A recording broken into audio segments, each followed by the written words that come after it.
Bonsoir à toutes et à tous. D'abord, je remercie l'RMO et M. Lumet pour m'avoir associé à son débat. Donc, il s'agit pour moi, en fait, de vous présenter un travail universitaire qui a été publié ici aux éditions L'Harmattan. Et là, on va inverser un petit peu l'ordre chronologique. M. Lumet a travaillé particulièrement sur la Première Guerre mondiale et moi sur la Deuxième Guerre mondiale. Donc, comme je le disais au début de l'intervention, il s'agit effectivement d'un travail universitaire qui a été consacré aux musulmans algériens dans l'armée française de 1919 à 1945. Cette étude, effectivement, est partie d'une constatation et d'une volonté. Pour la première, il y aurait plus d'un demi-siècle après la fin de la Deuxième Guerre mondiale, les études sur les militaires originaires des anciennes colonies françaises n'abondent pas. Quand la question est abordée, c'est souvent sous l'angle restreint de l'histoire d'une division, d'un régiment, d'un bataillon. C'est surtout les militaires eux-mêmes qui ont excellé dans ce genre d'exercice. Certains historiens de l'Algérie contemporaine, algériens ou français également, ont abordé partiellement certains aspects, tels que la propagande communiste, nationaliste ou allemande vis-à-vis des militaires musulmans, mais le problème en réalité n'a jamais été abordé dans une dimension globale, ni de ce côté de la Méditerranée, ni de l'autre. La seconde raison, c'est d'essayer aussi de contribuer à raviver la mémoire et le souvenir de ces soldats que la fin de l'Empire colonial français a vite précipité dans l'oubli. Après l'étude effectivement de Gilbert Meignet, consacrée en grande partie à l'Algérie pendant la Grande Guerre, en réalité la seule à s'être intéressée jusqu'à présent à l'étude sous divers aspects des tirailleurs pendant la Première Guerre mondiale. En fait, mon étude s'est proposée en quelque sorte de prolonger ce travail et nous avons essayé d'analyser, outre une période plus ou moins méconnue de l'histoire militaire de la France, un aspect important de la colonisation française en Algérie et plus généralement au Maghreb, c'est-à-dire l'utilisation par la puissance coloniale du potentiel humain de ces colonies pour renforcer les rangs de son armée par des fantassins d'élite et d'épargner en quelque sorte, partout où il était possible, entre guillemets, le sang français. Tirailleurs algériens, on disait aussi les Turcos, les spahis furent régulièrement constitués par l'ordonnance du 7 décembre 1841, et puis l'élargissement des engagements volontaires et l'instauration de la conscription très atténuée à ses débuts, c'est-à-dire l'incorporation d'une faible partie du contingent, une conscription instaurée à partir de 1912, permirent d'élever sensiblement leurs effectifs. Et au lendemain de la guerre 14-18, par exemple, on comptait 16 régiments, dont 5 stationnés en France, auxquels s'ajoutaient aussi les 4 régiments tunisiens et 8 marocains. Ces régiments, appelés aussi troupes nord-africaines, composante importante de l'armée d'Afrique, contribuèrent à l'expansion coloniale de la France, d'abord lors de la conquête de l'Algérie elle-même, puis celle du Maroc, au Levant. Ils intervinrent également en Italie, en Crimée, au Mexique, à Madagascar. Ils furent enfin et surtout utilisés pour défendre la France elle-même, la métropole elle-même, en 1870, bien sûr, en 14-18, en 39-40, puis entre 42 et 45. Et finalement, quelles étaient les raisons qui poussaient les musulmans à s'engager dans l'armée qui avait jadis combattu leurs aïeux pour conquérir l'Algérie? Quels étaient véritablement leur statut? Quelle était leur mission? Leur emploi dans l'armée? Leurs problèmes et ceux qu'ils posèrent au commandement français? Comment évolua la conscription des musulmans algériens au lendemain de la Première Guerre mondiale? La question d'ailleurs du service militaire obligatoire pour les Algériens, pour les indigènes, pour reprendre la terminologie coloniale, pourtant traitée de façon assez minutieuse à ses débuts par les historiens de l'Algérie contemporaine, a été souvent négligée quand il s'agit de la période, par exemple, entre les deux guerres. Si les avis sur leurs valeurs combatives faisaient généralement l'unanimité, en revanche, ils divergeaient sur l'intérêt de leur présence massive dans l'armée française en temps de paix. Ce fut le cas entre 1919 et 1938, entre les partisans et les adversaires de l'intensification de la conscription.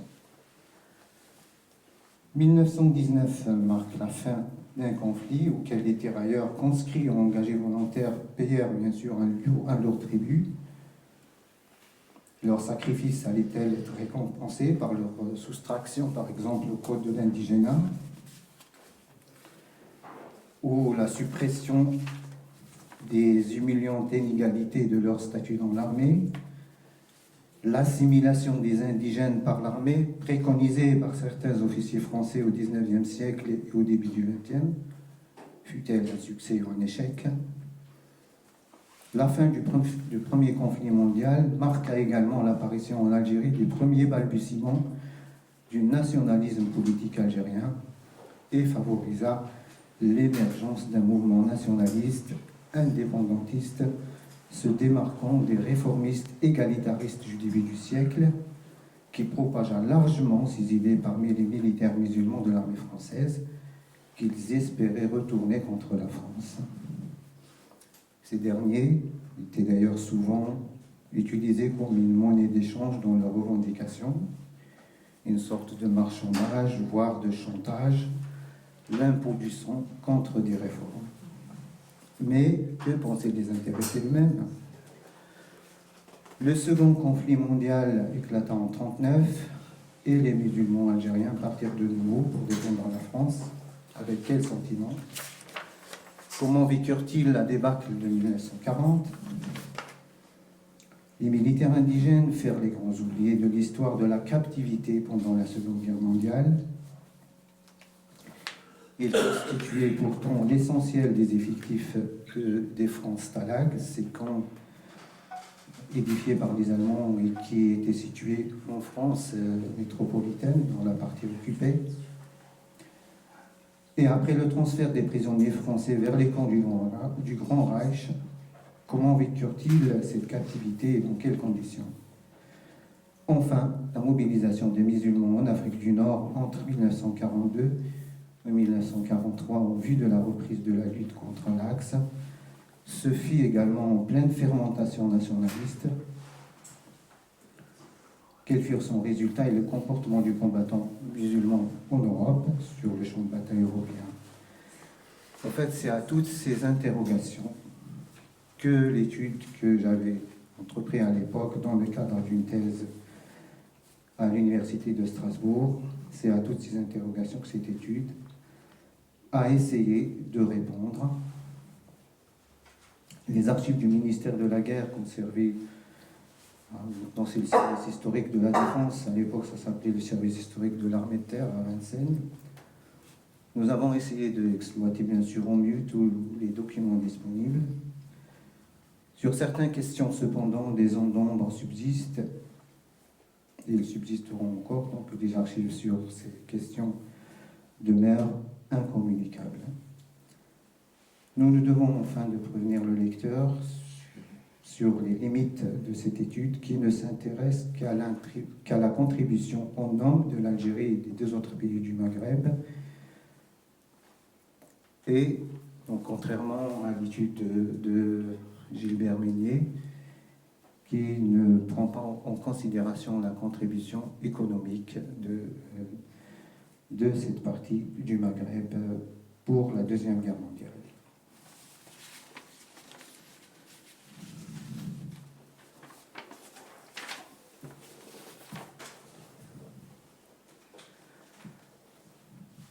Alors j'avais divisé mon travail de façon, je dirais, tout à fait arbitraire en 6 parties. Hein. Donc une première partie qui s'intéresse au recrutement des musulmans algériens par voie d'engagement, par voie d'appel, entre les deux guerres.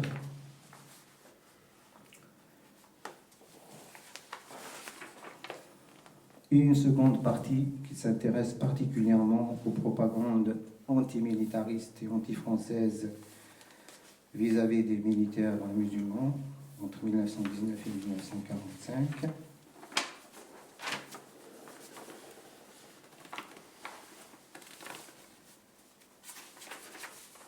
Alors, une troisième partie consacrée aux musulmans durant la campagne de 39-40. Une quatrième partie pour la période d'armistice, donc entre juin 1940 et novembre 1942. Une cinquième partie aux prisonniers de guerre nord-africains entre 1939 et 1945. Et enfin, une sixième et dernière partie aux combattants musulmans nord-africains de façon générale durant de la campagne de Tunisie à la fin de la guerre, à la victoire du 8 mai 1945. Voilà, en gros, les principaux points, les principales questions auxquelles l'étude pour laquelle je me suis attelé a essayé de répondre. Le livre que je vais essayer de résumer en 20 minutes, une demi-heure, est un livre qui a été publié la première fois en 1981 à Genève, aux éditions de Rose, et il a été réédité par les éditions Bouchen, et il y a 2 mois, 3 mois, et je lui ai fait remarquer que le travail arabe, c'était autre chose que le travail suisse. Bon, il m'a dit oui, mais je suis quand même kabyle. Vous pourrez voir le bouquin, c'est quand même un sec. Bien. Alors, ce livre est tiré de ma thèse de doctorat que j'ai soutenue il y a bien longtemps, en 1979. Cette thèse, je l'avais préparée sous la direction d'André Nouchi, qui était mon directeur de thèse, et j'ai travaillé en Algérie pendant 3 ans, notamment à Constantine, pour la bonne et simple raison qu'il n'y avait qu'à Constantine que les archives départementales étaient restées à peu près intactes. Les Français, en 1962, avaient pris pratiquement tout ce qui restait à Oran et à Alger. C'est la raison pour laquelle j'ai demandé le poste à Constantine. Bon. En 2 mots, à propos de cette guerre de 14-18 et l'Algérie, je dis 2 mots sur les données économiques que comporte cette guerre. Tout d'abord, il faut savoir que la guerre a été l'occasion, par des commissions d'achat militaires, de réquisitionner à des tarifs tout à fait avantageux pour le pouvoir français les récoltes algériennes, et que les moutons, donc les commissions d'achat militaires ont fait que, d'une manière générale, on peut dire que l'Algérie a largement contribué à nourrir à bon compte la France pendant cette guerre. Bien.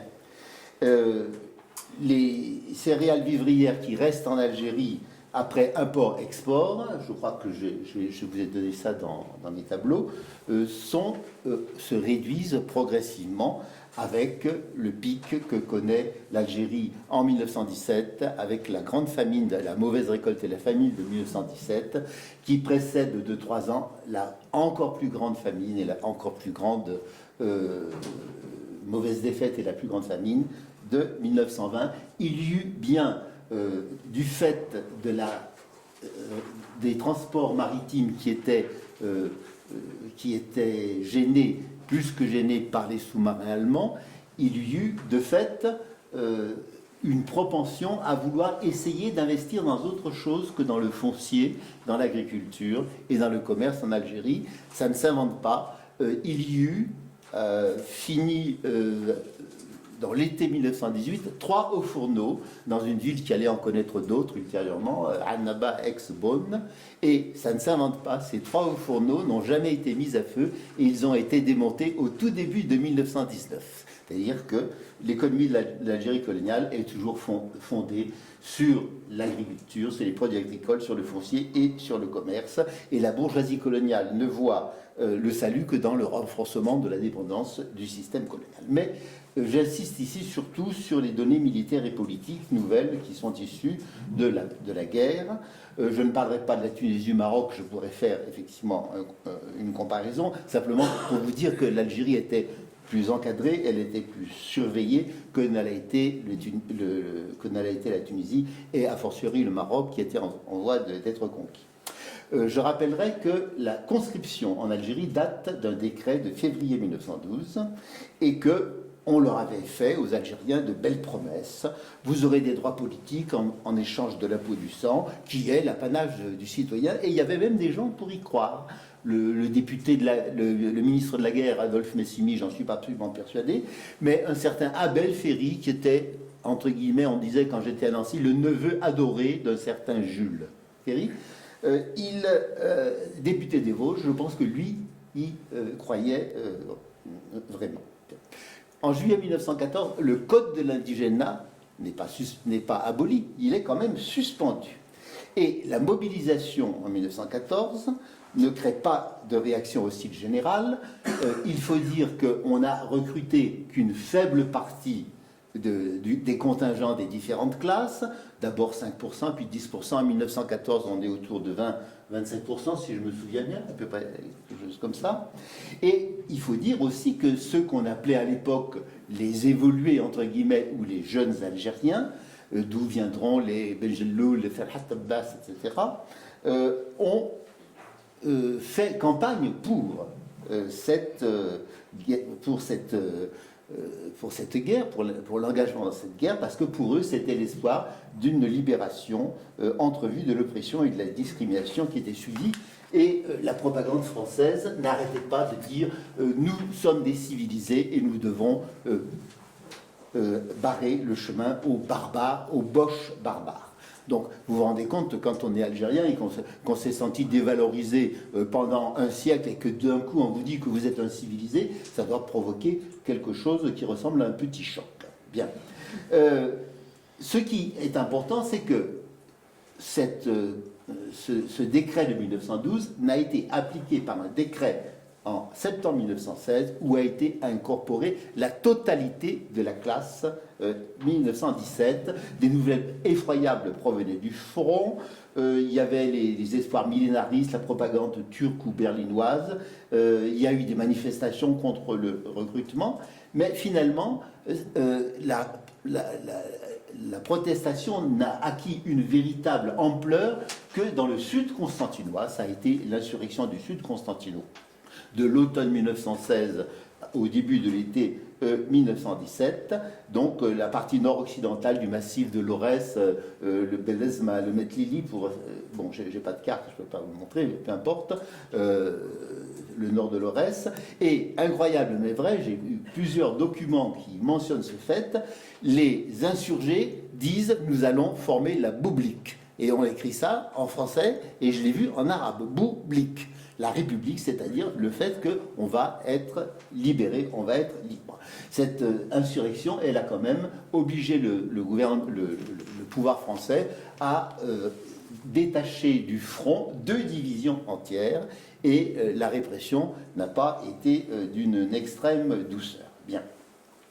Au total, la France a prélevé en Algérie un chiffre d'hommes que vous voyez sur les documents que je vous ai donnés. Et cela n'a en rien été contraire à ce djihad qui avait été proclamé par le commandeur des croyants, le Cheikh al-Islam d'Istanbul, qui a appelé les musulmans au djihad. Cela n'a eu de répercussions à peu près nulle part. Ça ne veut pas dire que les Algériens n'étaient pas favorables à ces djihads, mais il y avait aussi la propagande française. Nous ne voulons pas des boches de l'islam, nous sommes des civilisés contre les boches de l'islam. Et là, je suis allé sur le terrain, j'ai visité le camp de Sachsenhausen-Lager, c'est à 40 km au sud de Berlin, où les prisonniers musulmans étaient regroupés par l'armée allemande. Et c'était un énorme camp, c'est des ruines maintenant parce que l'aviation américaine a tout bousillé en 1945, on y a même construit une mosquée mais qui n'existe plus. Et je puis vous dire que dans ce camp où il y avait des dizaines de milliers de musulmans, pas seulement des Algériens mais en grande partie des Algériens, le recrutement des Turcs a été extrêmement faible. Très très peu d'Algériens se sont engagés dans l'armée turque alors même que tous les y incitaient. Alors certes, il y avait le loyalisme intéressé des notables ou des agents de l'administration, et il y avait aussi quand même, j'ai relevé ces statistiques, le nombre d'élèves maîtres, je cite, de l'école normale de Bouzaria, se sont engagés quand ils n'étaient pas au service militaire. Et là, c'est vrai que dans les lettres que j'ai recueillies, elles sont toutes en français, là, les lettres de ces instituteurs, il y a toujours cette notation de la civilisation contre la barbarie qui apparaît. Bien. Alors, sur le front, en France, au début de la guerre, c'est épouvantable. Les jeunes recrues souffrent beaucoup. La guerre de mouvement produit des hécatombes. Il y a des morts, des mutilés, des gelures de pieds, des catarrheux, des pulmonaires, des phtisiques. Bref, il y a des paniques, il y a des abandons du champ de bataille et des refus de marcher. Et je me suis aperçu là qu'il y avait un historien célèbre qui avait fait un livre sur les décimations dans l'armée française où il avait dit qu'il n'y en avait jamais eu. Et en consultant les archives des divisions algériennes, j'en ai trouvé 3. Bon. Et sur les... Je ne sais pas combien il y avait de divisions dans l'armée française, 150 à peu près. Bon, sur les 5 divisions que j'ai consultées, j'ai trouvé 3 décimations. Et à l'époque, ça ne m'a pas valu que des amis, que de révéler dans un numéro de Politique Hebdo qui date de 1966 ces décimations. Une fois de juifs d'Algérie, une fois de Tunisiens et une fois de musulmans, enfin d'Algériens musulmans. Bon, peu importe. Donc, début de guerre très difficile. Pendant l'hiver de 1914-1915, les hommes ont été cantonnés à l'arrière, et ce cantonnement à l'arrière, dans des camps où on les a repris en main, a été plutôt bénéfique dans le sens français. On a appris à les apprivoiser, entre guillemets, à leur montrer que l'armée, ça n'était pas forcément quelque chose d'épouvantable, que c'était un rapport entre humains, et, incroyable mais vrai, il y a eu des sommets de patriotisme, je ne sais pas si on peut employer ce mot-là, en 1916-1917, au moment de Verdun, et le plus incroyable, je vous assure que c'est vrai, les révoltés du Constantinois de 1916-1917, qu'on retrouve dans l'armée française au chemin des Dames, dans ces zones épouvantables, sont parmi les plus décorés de toute l'armée française. C'est sûr qu'il y a eu une bonne politique indigène séductrice, entre guillemets, mais je pense qu'il y a eu aussi ce que j'appellerais une intégration relative des Algériens dans l'armée française, en ce sens où je dirais, je n'hésite pas à dire cela, que l'ordre militaire a été ou est apparu plutôt moins oppressif et moins discriminatoire que l'ordre colonial. Au surplus, la boucherie qui indistinctement broyait les hommes, qu'ils soient du sud ou du nord de la Méditerranée, a fait régresser cette discrimination. L'accueil des Algériens dans les familles françaises, au départ, était interdit. Ils n'avaient pas le droit d'aller en permission dans les familles françaises. Puis, de plus en plus de Français ont demandé à recevoir des Algériens, et ils y sont allés plus ou moins clandestinement, et finalement, à la fin de la guerre, la chose était possible, et il y a eu beaucoup de gens qui ont accueilli des Algériens. L'accueil des populations civiles a été en général favorable et même parfois enthousiaste. Pas partout.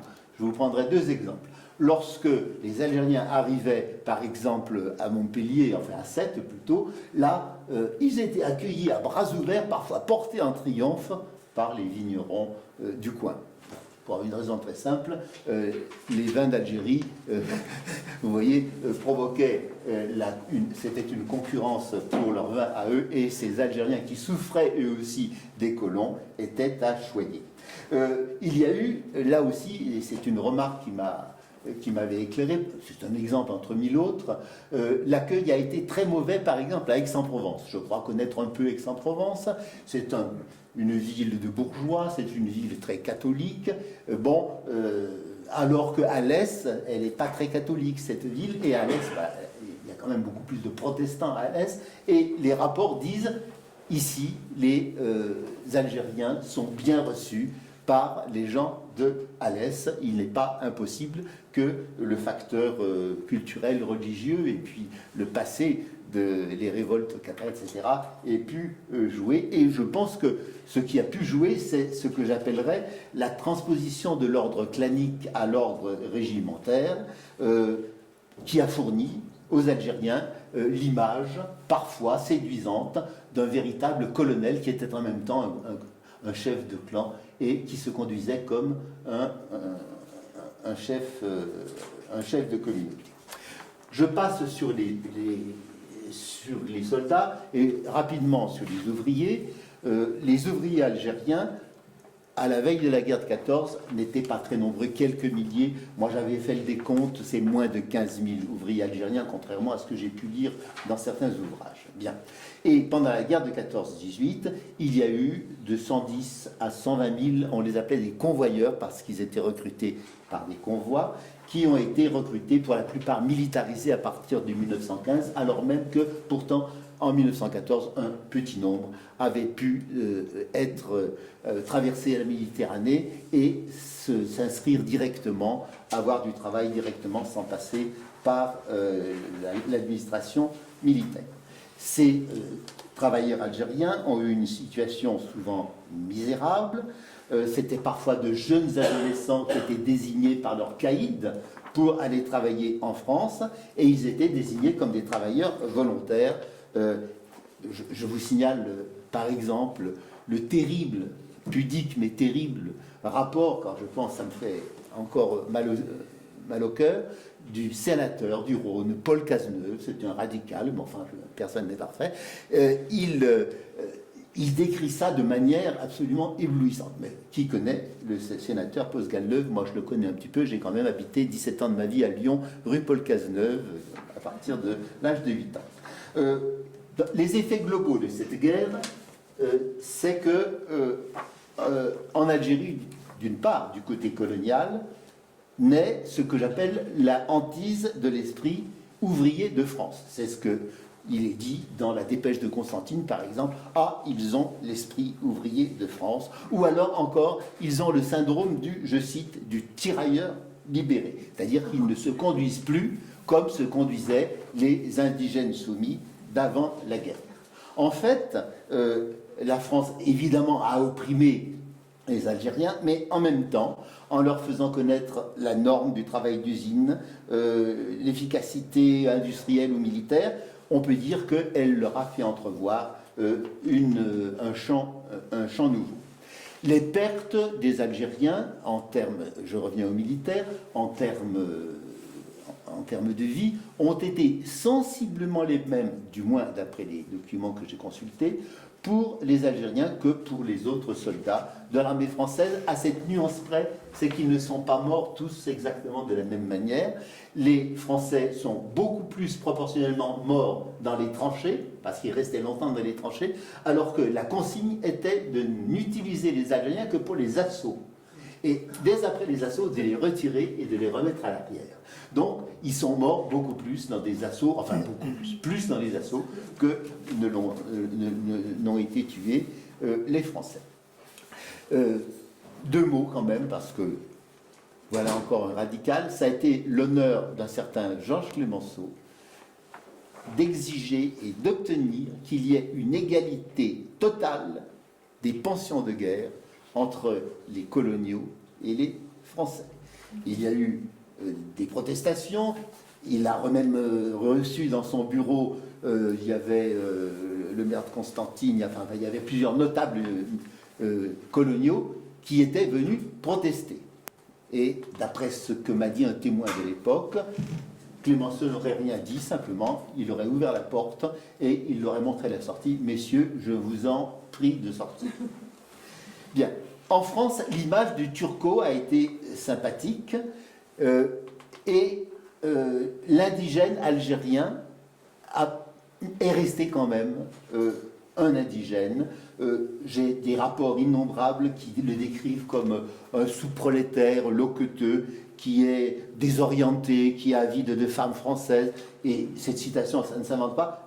Ce sont des dangereux chevaliers de la tuberculose et de la vérole. Fin de citation. Ça ne s'invente pas, ça, quand même. Donc, il y a eu aussi, en même temps, le fait qu'ils ont été reconnus et en même temps un ancrage de stéréotypes dévalorisants. Bien. Ils ont été certainement tentés, ces Algériens, par la transposition de ce qu'ils ont vu en France, en Algérie. Ça va encore? J'ai encore 2 minutes, non? Oui, bon, ça va. L'école française a gagné la partie, alors qu'on sait, bon, vous connaissez, il y a eu des travaux importants qui ont été faits sur l'école en Algérie. Avant la guerre, en 1914, 5% des enfants algériens étaient scolarisés. Mais dans certaines régions, on arrivait parfois, pas toujours, à leur faire trouver le chemin de l'école parce qu'ils ne voulaient pas y aller. Ça a été... Or, la guerre de 14-18 bouleverse ces données. Et j'ai vu dans plusieurs cas, dans plusieurs régions de l'Algérie, des manifestations d'Algériens demandant des écoles. Nous voulons des écoles. Et ça n'a pas eu beaucoup de conséquences puisque à la veille de la guerre d'indépendance, il y avait certainement à mon avis, moins de 15% d'enfants algériens scolarisés. Mais en même temps que l'école française a gagné la partie, les ulémas aussi gagnent la partie, car ils embrayent sur des thèmes qui sont des thèmes qui parlent aux hommes, et enfin aux humains d'Algérie, et vous savez que c'est en 1931 que sera créée l'association des ulémas musulmans algériens, mais il y a eu aussi une véritable attirance pour le mouvement ouvrier français. C'est dans ce milieu des travailleurs algériens de France que triomphe l'émir Khaled. C'est là qu'il fait beaucoup de ses interventions, et vous savez que c'est à la suite, j'en parlerai un petit peu plus tard parce que j'ai pas le temps, c'est à la suite de son éviction en 1923, il a été renvoyé par la France à Damas auprès du tombeau de son grand-père. Bon, je pourrais vous expliquer pourquoi ultérieurement, mais il avait été élu délégué financier. Il semblait être devenu un pôle important de l'opinion algérienne face au système colonial, et on s'est débrouillé pour s'en débarrasser. Bon, je pourrais vous expliquer pourquoi ultérieurement, peu importe. Bien. Et de là, de ces données, émerge l'étoile nord-africaine qui émerge de l'Union coloniale, association à l'origine sous l'égide du Parti communiste français. Avril 1922, c'est la fondation du journal Le Paria, et il n'y a pas que des Algériens dans ce milieu, il y a Ho Chi Minh, il y a le Sénégalais Lamine Senghor, etc. Je dirais vraiment pour conclure que même si tout a changé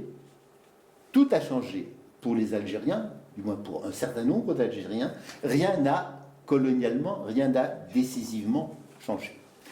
La loi Jonard du 4 février 1919 a raboté quelques-unes des aspérités les plus saillantes de la discrimination coloniale. Elle a augmenté un petit peu le pourcentage des Algériens élus, mais uniquement dans des assemblées locales.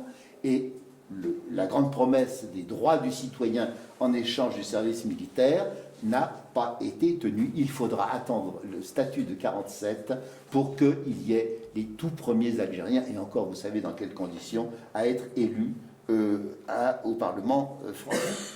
Ils sont toujours déclarés inaptes à élire des représentants au département français. Et, important, en août 1920, la Chambre des députés, la Chambre Bleu Horizon, reconduit le code de l'indigénat, qui avait été supprimé, qui avait été bon.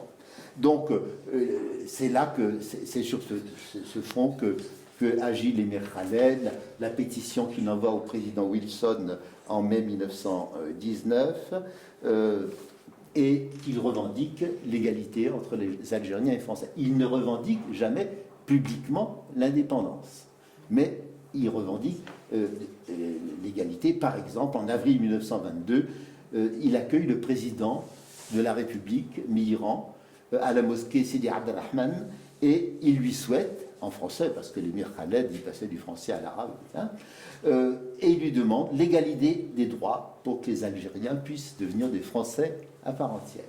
Bien.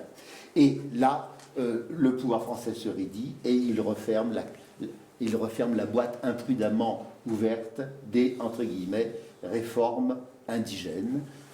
Le cartel des gauches, 1924, l'émir Khaled, vous voyez la lettre qu'il a envoyée à Herriot, revient, il fait 2 meetings, l'un, disons, plutôt sur des bases de terrain musulmans, l'autre plutôt sur des bases de terrain communistes.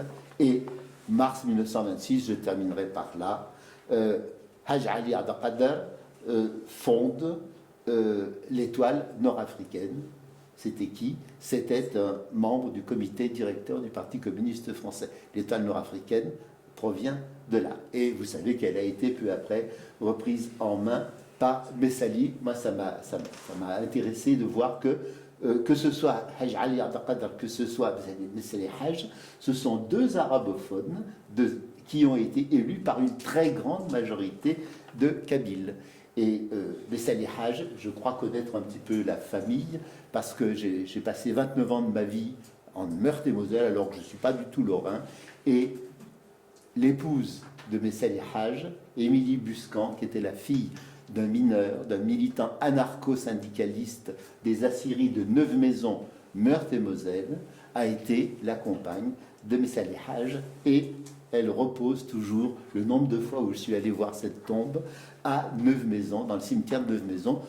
Si vous voulez aller au cimetière de Neuve-Maisons, c'est pas compliqué, vous cherchez la tombe où est écrit « Ici repose Madame Messali ». C'est tout, il n'y a rien d'autre, il faut aller voir ça. Donc, finalement, suite à cette guerre, les Algériens ont eu conscience d'avoir aidé la France à gagner cette guerre, et c'est une idée bien ancrée dans l'esprit algérien de l'entre-deux-guerres que sans les Algériens et sans le matériel américain, les Français n'auraient jamais gagné la guerre. J'ai vu les œuvres, enfin, un poète populaire de Miliana, au moment de la crise de Munich, donc en 1938, adresse à Daladier des vers, et il lui dit Monsieur le Président, je vous assure que si Hitler vous attaque, vous n'aurez rien à craindre, car nous, les Banu Hachem, les braves soldats algériens, seront là pour vous défendre. Donc, la Première Guerre mondiale a enclenché le cycle des promesses non tenues et des illusions à capital érodable. C'est pour ça que, je pense, elle a contribué à révéler l'Algérie à elle-même, à la hisser à cet âge des maturations, donc des décisions politiques contemporaines qui vont faire leur chemin dans l'entre-deux-guerres, et vous en connaissez l'épilogue. Excusez-moi, j'ai été un peu long peut-être. Hein. Non, ça va? Alors ça, ce sont une des 2 photos que j'ai réussi à avoir gratuitement de l'établissement cinématographique et photographique des armées. Parce qu'autrement, je ne vous dis pas combien il faut payer pour pouvoir avoir une de ces photos. Ah, oh, pardon, oui. Et je puis où? D'accord.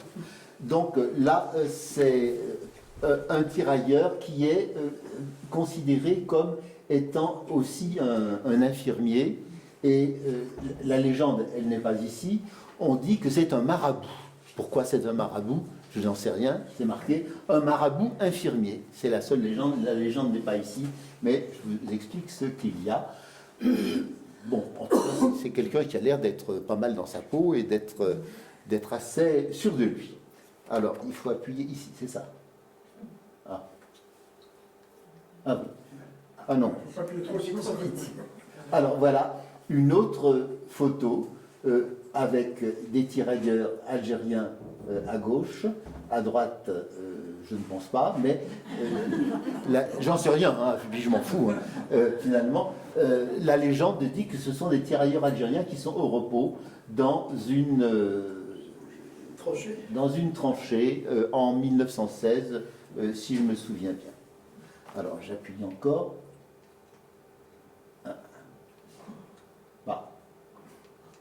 Ah, alors là, ça là, je sais bien ce que c'est. C'est 3 spahis au repos. Nous sommes vraisemblablement fin 1914, début 1915. Et le monsieur que vous avez là est l'émir Khaled, qui était capitaine de Spahi. L'émir Khaled Belhachmi, qui était un des petits-fils de l'émir Abdelkader.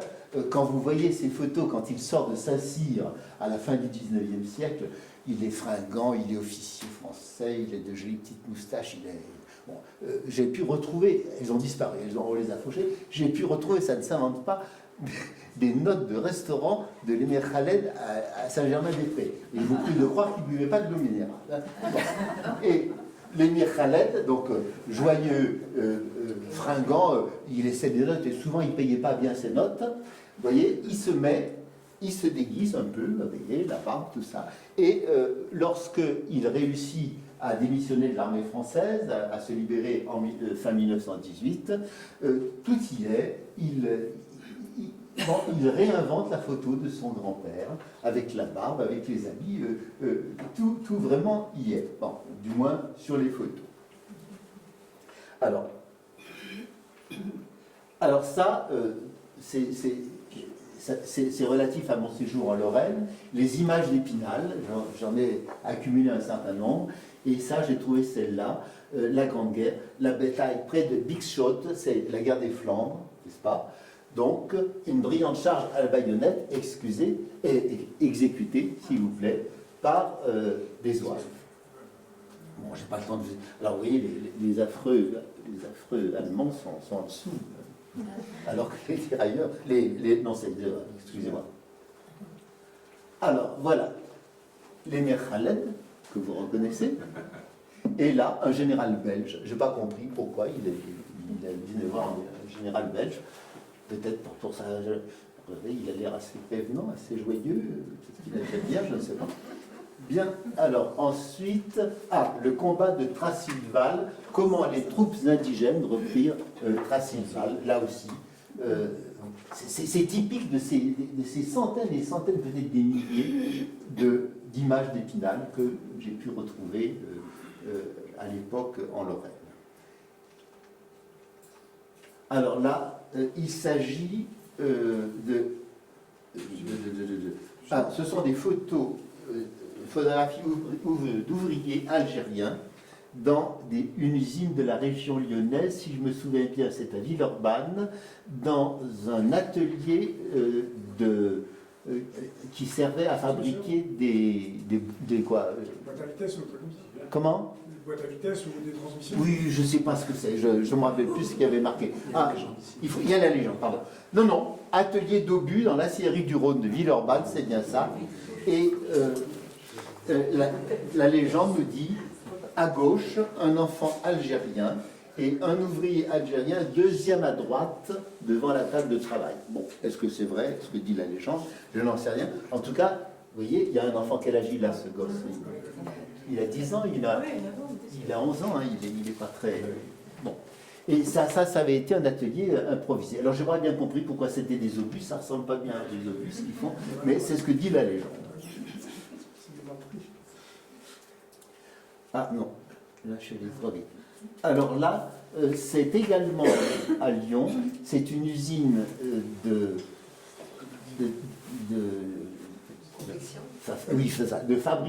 confection qui était aux mains d'une part de femmes, que vous voyez à gauche, et il y a un certain nombre d'ouvriers algériens. Si je me souviens bien, ce monsieur-là, il est un jeune, hein, il a quoi, 21, il est plus jeune, et il est désigné en tout cas dans la légende comme étant algérien. Je ne dis pas de bêtises. Ah non, c'est pas à Lyon. Enfin, c'est à Tassin-la-Demi-Lune, c'est dans la banlieue ouest de Lyon. Bon, c'est pas bien loin. Non. Ben, j'ai eu ça uniquement grâce à mon ami Mohamed Grain, qui est bibliothécaire à la bibliothèque municipale de Lyon, et c'est lui qui a pu m'avoir ces photos gratos. Alors là, c'est... ben oui, je ne sors pas de Lyon là. C'est ça. Aciérie du Rhône, Villeurbanne. Donc, nous sommes ici. Qu'est-ce qu'ils font là? Je suis pas de dire. Alors, on nous dit qu'il y a là un ouvrier algérien à gauche, à gauche, sans casquette sur la photo, et à droite un moustachu casqueté. Alors là, j'avoue que... Oui, vous l'avez repéré? Ah bon, ben, très bien. Ouais, je ne peux pas vous en dire plus. Ben, je crois que c'est fini là, non? Ah pardon, excusez-moi. Il y avait un là et l'autre était là. Mais pourquoi ça va pas? Alors montrez-le-moi. Moi, je dirais que c'est celui-là. Ah oui, oui. Changé de... Non, non, c'est bien ça. Ah, c'est celui-là et celui-là. Enfin, Oui, peut-être. Bon, enfin, ça n'a pas une très grande importance. Enfin, simplement, vous voyez l'ambiance, le cadre dans lequel travaillaient ces ouvriers. Alors là, l'ultime maintenant. Alors, donc ça c'est... alors là aussi, j'arrive plus à me retrouver. Bah, je l'ai perdu. Je sais plus. Ah, c'est là, ça doit être ça. Ben non. Alors je ne sais pas ce que c'est. Ça c'est aussi un jeune ouvrier, ça, algérien. Ce serait bien ce que disait la légende, si je me souviens bien. Et je n'arrive plus à... C'est de la verrerie. C'est une verrerie. Voilà. Oui, alors c'est... Je ne peux pas vous dire où ça se trouve. Bon, ben voilà, c'est tout ce que j'avais à vous montrer. Il n'y en a plus, hein, je crois. Ah, il est pas là. Ah, bah si. Ah ben si. Ça, c'est les autres. Ça, c'est des obus. Alors là, c'est des vrais obus. Et là, ça y est, je me souviens, bah oui, c'est l'usine de Villeurbanne, là encore. Et la légende disait qu'il y avait une dame algérienne. Ah, il y en a une derrière. Celle qui est Voilà. Bon, elle n'est pas... C'est pas une ado, mais c'est pas non plus... Donc, il y a eu aussi des femmes qui ont travaillé. Aucun document que j'ai consulté ne dit. Je crois que c'est fini, hein, il n'y en a plus. Et sinon, Non, c'est fini. Bon. Voilà, excusez-moi, j'ai été un peu long. Hein. Non, ça va?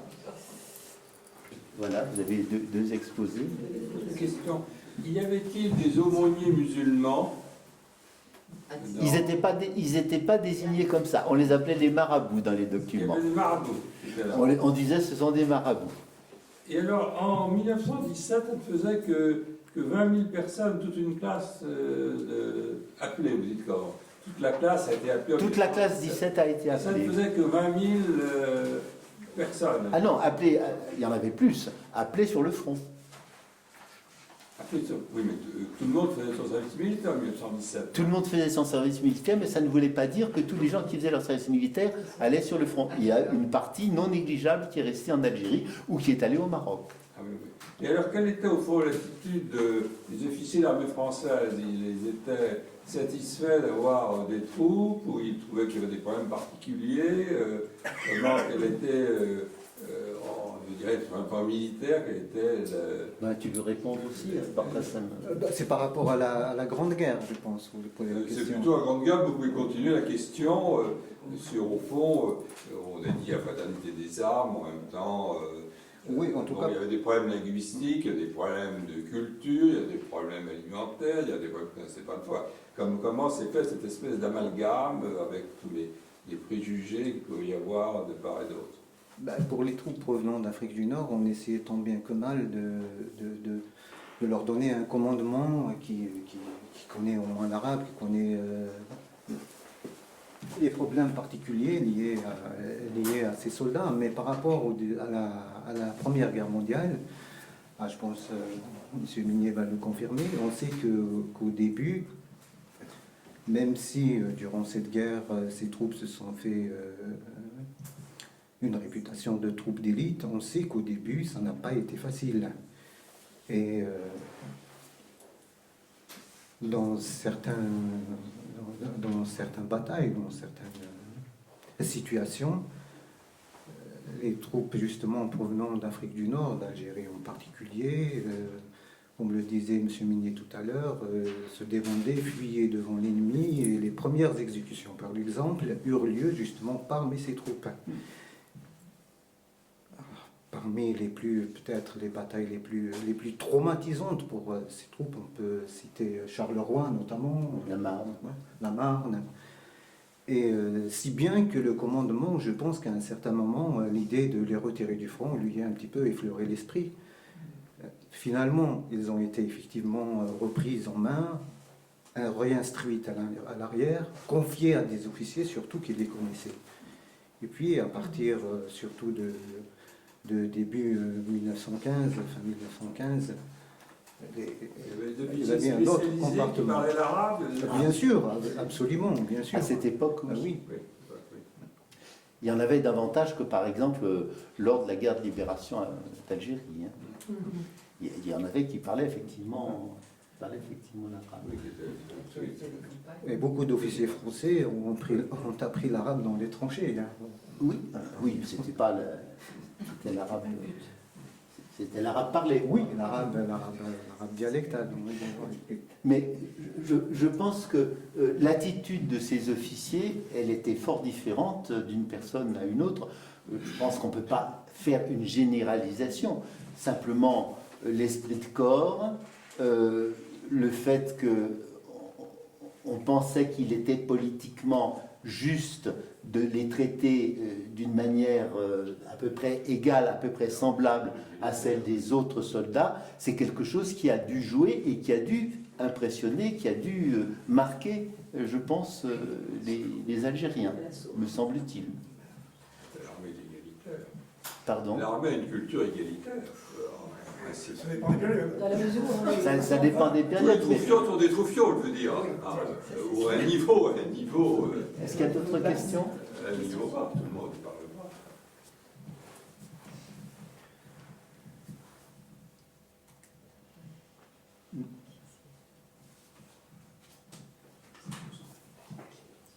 Pour faire une petite remarque au sujet de votre remarque, l'armée est égalitaire. Enfin, ça n'a pas été le cas, en tout cas pour les troupes. Et ils étaient dans cette armée sous un statut spécial. Ils étaient discriminés au niveau des soldes, au niveau de l'avancement, au niveau des indemnités pour charges de famille. Pensez que seulement... J'ai dit des bêtises. Pensez seulement durant l'été 43 ou 44 que le général de Gaulle, sous certainement la menace d'une révolte qui grondait au sein de ses troupes, en tout cas d'une malaise, qu'il a porté, qu'il a instauré l'égalité entre soldes européennes et soldes indigènes. C'est seulement en 1943. Moi, j'avais lu que les normes américaines, les normes américaines pour la nourriture des soldats étaient beaucoup plus fortes que les normes françaises.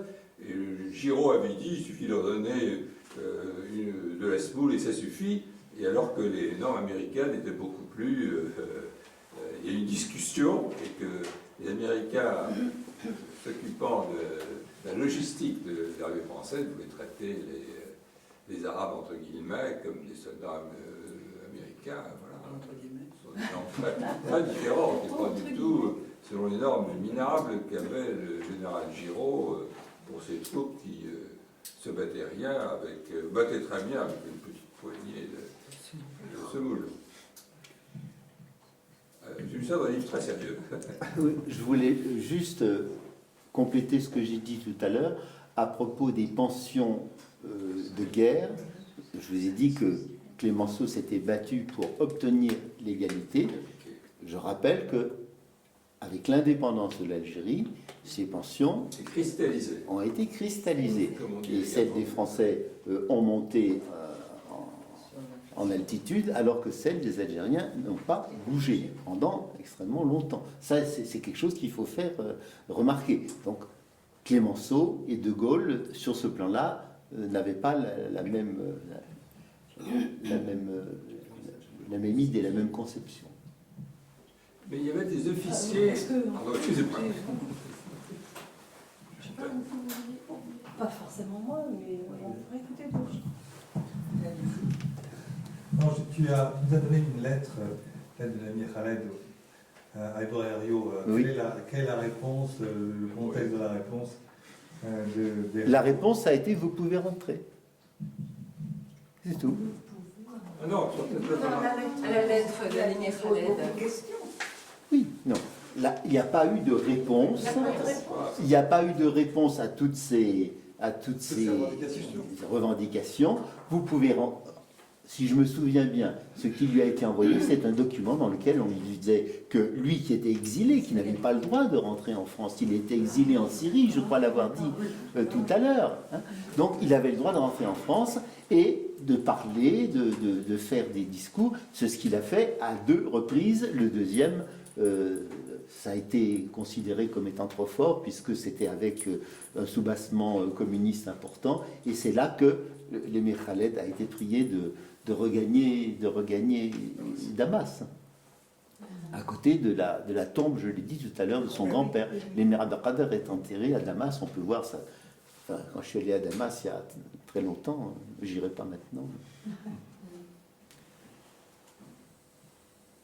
Mais je suis à peu près sûr que le pouvoir français a joué avec Khaled pour l'éliminer dans l'été 1923, parce qu'il est question de... Je ne sais pas si tu les as vus, ces courriers extrêmement équivoques, où on parle des notes de l'émir Khaled, de ses dettes, et c'est au moment où, semble-t-il, on a dû poser la question des dettes à l'émir Khaled, qu'il part. Est-ce que, hypothèse, j'ai aucune preuve de ce que je dis, est-ce qu'on n'aurait pas dit à l'émir Khaled, cher émir, vous avez je ne sais pas combien de dettes à rembourser, on vous les paye, on vous donne même un petit chouïa en plus, et puis vous déguerpissez, autrement vous risquez gros. C'est pas impossible que ça soit passé comme ça, je ne sais pas. Mais encore une fois, je n'affirme rien. Je n'ai pas de preuves. Mais les notes de restaurant de l'émir Khaled, moi je les ai vues il y a, je ne peux pas vous dire quand, ça, il y a dans les années 70, oui, ça je les ai vues. Et je suis retourné à Vincennes et elles n'y sont plus. Hein, je peux vous dire. Donc j'ai plus de preuves puisqu'elles ont disparu. Et à cette époque-là, la photocopie, c'était vraiment à ses débuts. Faire photocopier un document, et encore à Constantine, quand j'étais à Constantine en 68, 69, 70, photocopier, c'était impensable. Enfin, je ne sais même pas si ça existait. Non, je ne sais pas. J'ai oublié. Alors, on recopiait. Hein. Et j'avais eu, grâce à 2 fonctionnaires de ces archives, qui étaient des gens extraordinaires, ils m'avaient dit, écoutez, on ne dira rien, mais vous restez entre midi et 2 heures, vous restez le soir quand vous voulez, vous remettez la clé ici. Vous imaginez ça en France? Donc j'ai pu travailler pendant 10 heures de suite dans les archives départementales de Constantine sans que ça pose aucun problème. Ah. Même question. Ah, alors. Non, mais plus large. En fait, quand on regarde la date de cette lettre, c'est juillet 1924. Et à ce moment-là, il y a Abdelkrim au Maroc, il y a la révolte druze Oui. avec le sultan Atrache. Oui. C'est la même période. À peu près. Et ma question est donc, est-ce qu'il y a un lien? Est-ce que Khaled était en contact avec Abdelkrim, avec le sultan Atrache? Après tout, après, il était en Syrie. Est-ce qu'il y a un lien entre ces 3... Il y a un lien que je ne pourrais pas vous donner de précision sur la nature des rapports qui existaient entre Sultan Atrache et Abdelkrim, mais il est évident que pour moi, il n'est pas possible qu'il n'y ait pas eu de lien. Mais encore là, je n'ai pas de preuves à vous donner, de preuves archivistiques, si vous voulez. Tu en as peut-être? Non, parce que j'ai vu que tu m'approuvais quand je disais ça, on est d'accord. Hein. Il ne peut y avoir que des... C'est seulement que Khaled avait son oncle qui était... Oui, il avait un oncle qui était au Maroc, voilà. Mais il en avait plus d'un, donc là, il en avait plus. Il était dans l'armée ottomane. Il était dans l'armée ottomane. Et je ne vous ai pas parlé de cet instituteur algérien de Constantine, j'ai oublié son nom, mais tu vas me rafraîchir la mémoire, que vous êtes plus jeune que moi, je vous vois au visage, je sais plus, qui a été... il était instituteur, francophone, hein, bon, et il était, je crois, lieutenant indigène, si je me souviens bien, j'arrive plus à me rappeler son nom, hein, et son supérieur hiérarchique est mort sous ses yeux, et on a nommé pour remplacer ce supérieur hiérarchique quelqu'un qui était d'un grade inférieur à ce lieutenant Boukabouya. Oui. Boukabouya. Et là, il n'a pas pu supporter, il a déserté. Et là, il a rejoint les Ottomans et il a écrit des tas de libelles en français, hein, notamment l'islam dans l'armée française, enfin, toute une série de tracts, de libelles que les Allemands diffusaient devant les tranchées. Mais je me rappelle très bien de cet épisode où les Allemands font des discours avec des porte-voix en arabe, en arabe distingué, en arabe classique, c'est ça? Les Algériens, ils écoutent ça, ben, ils ne comprennent pas grand-chose. Et pour attirer à eux les Algériens, ça ne s'invente pas, ça. Le commandement allemand demande qu'ils secouent un grand drapeau avec la croix et le croissant. Et bien, les tirailleurs s'élancent pour enlever la croix et le croissant à ces chrétiens, à ces horribles Allemands. Donc, parfois, ça ne marchait pas dans le bon sens que désiraient les Allemands. Ça revient à compléter aussi la question de monsieur concernant, Oh, pardon. concernant l'égalité. Donc c'est au niveau du commandement, certains capitaines indigènes Oui. se retrouvaient commandés par effectivement des lieutenants ou de sous-lieutenants en termes C'est ça. administratifs. Oui, oui. Donc Et ça, c'était c'est parmi la même- les éléments qui ont Il y avait créé... beaucoup d'officiers arabes. Non, pas beaucoup. On les appelait officiers indigènes. Officiers indigènes.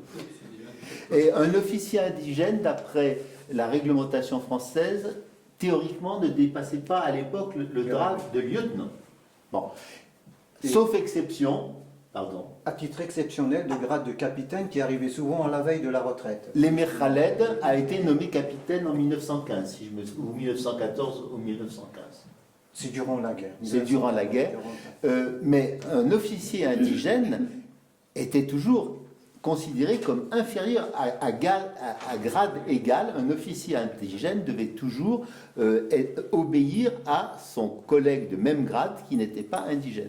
Sauf évidemment s'il avait demandé la nationalité française en abandonnant le statut musulman et pour condition, et à condition que l'administration française accepte cette demande. Parce que souvent on vous raconte qu'il suffisait que les Algériens renient le statut personnel musulman, ils ne devenaient pas français automatiquement. Il y avait une enquête administrative et il fallait que cette enquête administrative aboutisse pour qu'ils soient.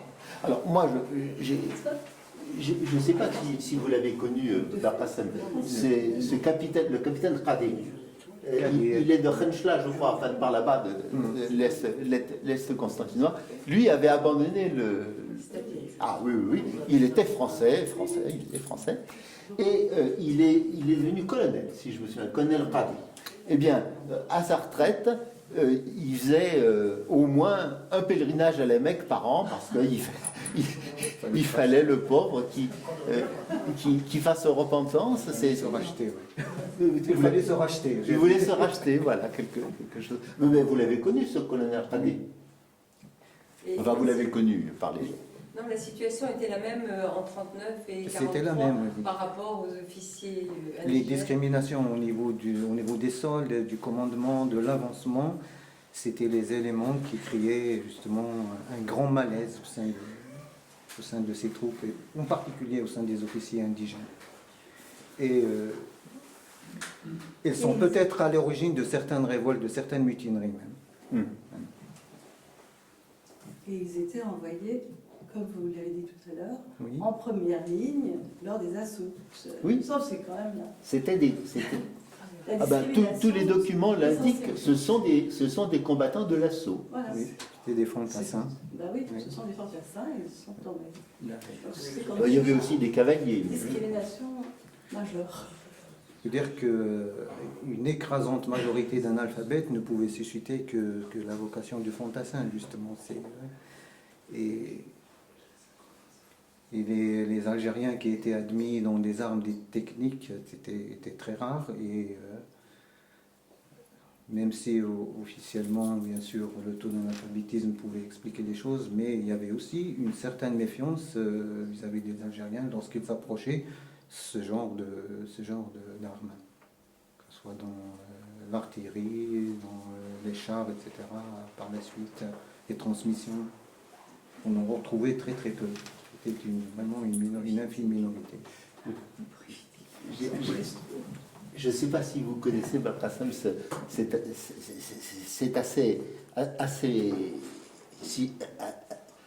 assez révélateur de ce soldat algérien qui est arrêté et qui est condamné parce qu'il a envoyé à sa maman son livret militaire et il lui a dit maman, garde ce livret militaire, il pourra nous servir plus tard.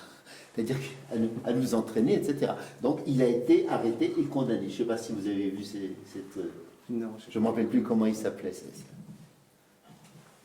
Et condamné à quel titre, à quel motif? Condamné au motif qu'il divulguait des choses qu'il n'avait pas à divulguer. Hein.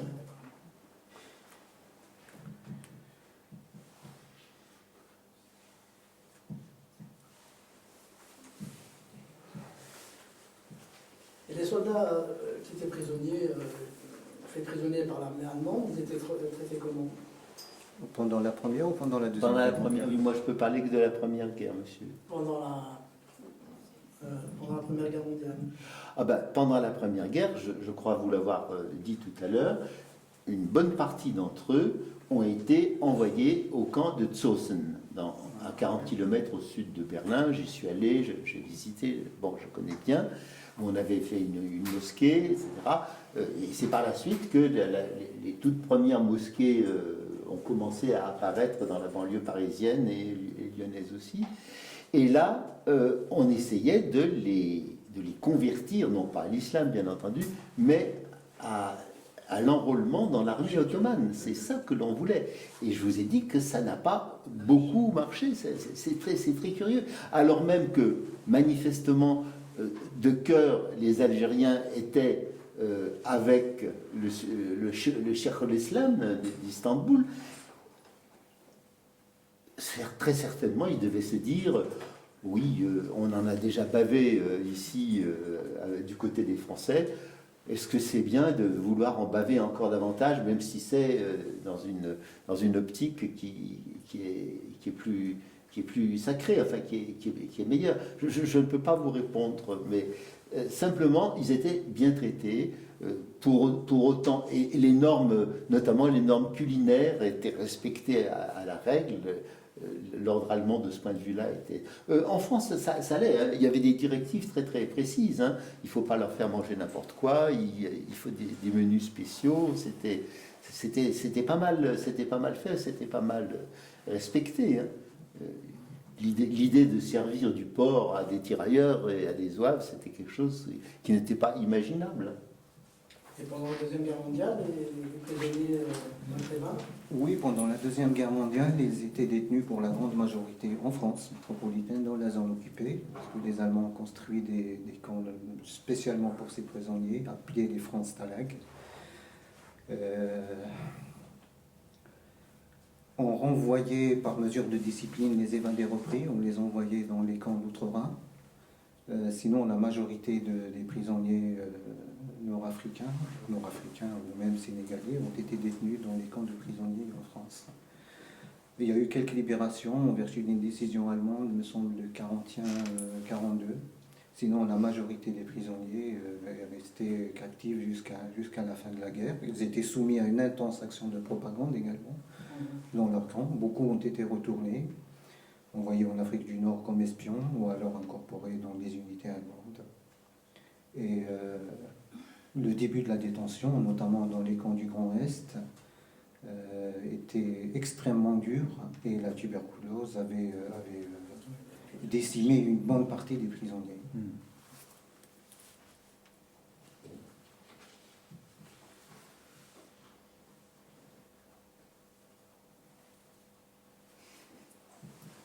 Il y a quelques... D'autres questions?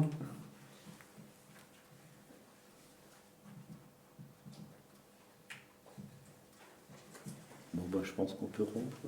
S'il n'y a plus de questions. Ouais. Bien. Merci infiniment à tous les deux.